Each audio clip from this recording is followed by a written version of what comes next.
السلام علیکم ورحمۃ اللہ وبرکاتہ۔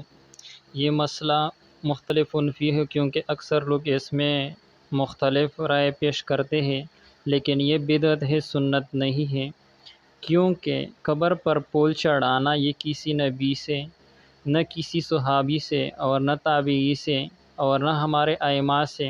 کسی سے بھی یہ ثابت نہیں، کیونکہ قبر پر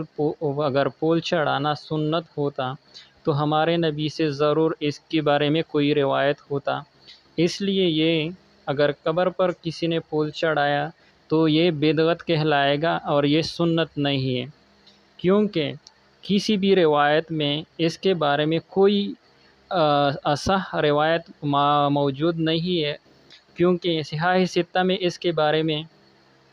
کوئی ایسی روایت نہیں جو مدلل ہو، یا اس کے بارے میں ایسی روایت ہو جو اس سے یہ لوگ اس کو سنت قرار دیں،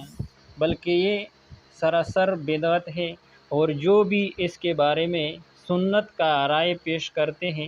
یہ بھی غلط ہے، کیونکہ یہ سنت نہیں، یہ بدعت ہے۔ اور قبر پر پھول چڑھانا یہ ٹھیک بات بھی نہیں ہے، کیونکہ ہمارے ائمہ کے شاگردوں سے بھی یہ بات